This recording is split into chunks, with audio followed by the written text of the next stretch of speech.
राम शेतकरी मित्रांनो, आपण आता ठिबक सिंचन जे काही आपली घाण अटकलेली असते, चोकअप झालेलं असतं, हे साफ करण्यासाठी शेतकऱ्यांनी हायड्रोक्लोराइड म्हणून एक ॲसिड आणलेलं आहे आणि ह्या पद्धतीने यू आकाराच्या पद्धतीने बनवून घेतलेलं आहे आणि यामध्ये बेंड आणि 3चे बेंड, वाकडं बेंड आणि प्लस त्याच्यामध्ये पाईप घालून घेतले आहेत आणि 100% क्लिअर तेच हायड्रोक्लोराइड म्हणून येतं ॲसिड ते या आतमध्ये टाकून दिलेलं आहे.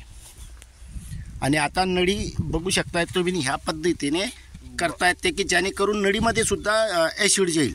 नॉर्मल बांधून घेता येत नाही तर ते याची असल्यामुळे हे होत नाही आहे, त्याच्यामुळे हे बांधून घ्यावं लागतं आहे नॉर्मल. हां बस जाऊ दे ना.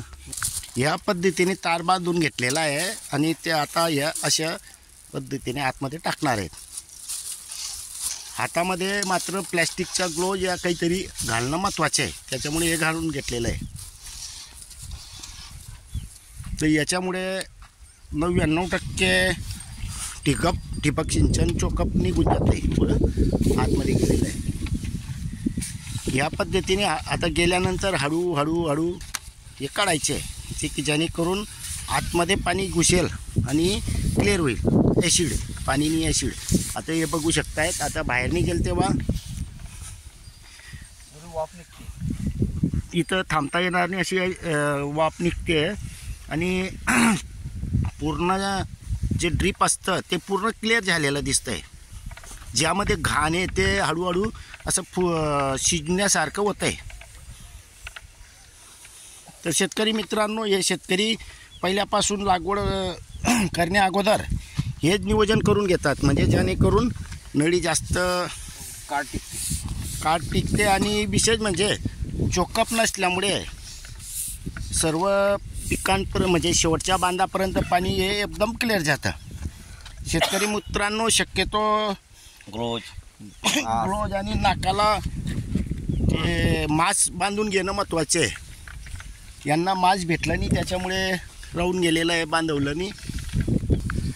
शेतकरी मित्रांनो, आपण ज्या ड्रममध्ये टाकून हे करतो त्याच्यापेक्षा हे 100% क्लिअर होतं, कारण यामध्ये नळीमध्ये डायरेक्ट घुसतं, त्यामुळे ते पूर्ण याच्यातून निघते, त्याच्यामुळे क्लिअर होऊन जाते. आता बघू शकताय तुम्ही, याच्यातून आता निघताना या नळ्यांमधून सुद्धा निघेल आणि पूर्ण क्लिअर होऊन जातं. बघा हे निघणं चालू झालेलं, म्हणजे जेणेकरून आतमध्ये जे काही घाण होती माती ती पूर्ण क्लिअर झालेली आहे. माती असेल, क्षार असतील, जे काही असेल ते या पद्धतीने कधी करून घेतलं तर नळीची लाईफ टाईम वाढून जातो.